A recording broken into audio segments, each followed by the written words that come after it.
আসসালামু আলাইকুম। নাভান মমস ব্লগে সবাইকে স্বাগতম জানাচ্ছি বরবটি ভর্তা রেসিপিটি দেখার জন্য।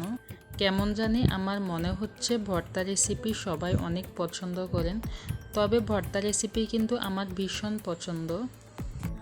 আজ আমি বরবটি আর চিংড়ি দিয়ে মজার একটা ভর্তা রেসিপি আপনাদের সাথে শেয়ার করব। তো চলুন রেসিপিটি দেখে নিই। চুলাতে একটা প্যান বসিয়ে তার মধ্যে দিয়ে দিচ্ছি 2 টেবিল চামচ সয়াবিন তেল। তেলটা গরম হয়ে আসলে দিয়ে দিচ্ছি 3 থেকে 4টা বড় সাইজের রসুনের কোয়া। রসুনের কোয়াগুলোকে আমি 2 থেকে 3 ভাগ করে কেটে নিয়েছি। দিয়ে দিচ্ছি 3 থেকে 4টা কাঁচামরিচ। কাঁচামরিচগুলোকে 2 ভাগ করে কেটে নিয়ে নিয়েছি।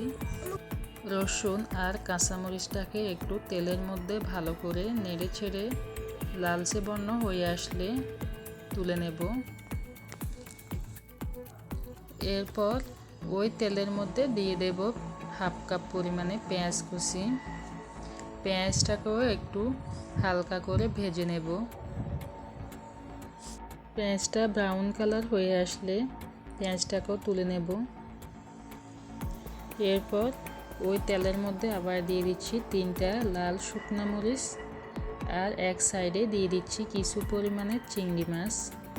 আমি আমার ভর্তার সাথে চিংড়ি মাছটা অ্যাড করব, আপনারা এটা চাইলে স্কিপ করতে পারেন। চিংড়ি মাছ আর শুকনো মরিচ দুটাকে 2 পাশ করে ভেজে নেব। মরিচটা হয়ে আসছে, এখন আমি মরিচটাকে উঠিয়ে নিচ্ছি। বেশি কিন্তু ভাজতে গেলে আবার পুড়ে যাবে।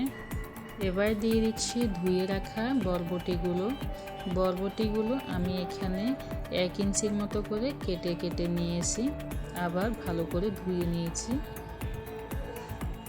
এটাকে কিন্তু আমি ঢাকনা দিয়ে ঢাকবো না, ঢাকনা দিয়ে ঢাকলে বরবটি কালারটা কিন্তু প্যাকাশে হয়ে যায়। এখন আমি বরবটিগুলোকে তেলের মধ্যে ভালো করে নেড়ে ছেড়ে নিচ্ছি। এখানে আমি আলাদা কোনো পানি ব্যবহার করতেছি না। তেলের মধ্যে ভালোভাবে নেড়ে ছেড়ে নেব সেদ্ধ হওয়া পর্যন্ত। সেদ্ধ হয়ে গেছে, এখন আমি এগুলোকে উঠিয়ে নিচ্ছি। চলে আসছি ব্লেন্ড করার জন্য, আপনারা চাইলে বেটেও নিতে পারেন। ব্লেন্ডারের ঝাড়ে বরবটিগুলো নিয়ে নিয়েছি আমি। এখন নিয়ে নিচ্ছি পেঁয়াজ ভাজাগুলো, কাঁচামরিচ ভাজা আর দিয়ে দিচ্ছি রসুন ভাজা।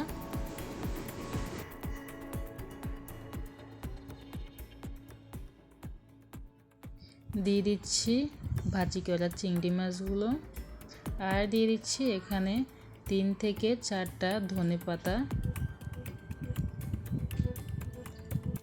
দিয়ে দিচ্ছি ভেজে রাখা শুকনা মরিচ আর দিয়ে দিচ্ছি হালকা পরিমাণে লবণ। এখন আমি এগুলোকে ব্লেন্ড করে নেব। ব্লেন্ড করা হয়ে গেছে। গরম ভাতের সাথে এই ভর্তা রেসিপিটা কিন্তু অসম্ভব মজা। আশা করি আমার আজকের রেসিপি আপনাদের কাছে ভালো লেগেছে। এমন আরও অনেক সহজ ও মজার রেসিপিগুলো পেতে যারা এখনও আমার চ্যানেলটি সাবস্ক্রাইব করেনি তারা এখনই সাবস্ক্রাইব করে নেবেন আর অবশ্যই পাশে থাকা বেল আইকনটি ক্লিক করে নেবেন। তো সবাই সুস্থ থাকবেন, ভালো থাকবেন আর আমার জন্যও দোয়া করবেন। আল্লাহ হাফেজ।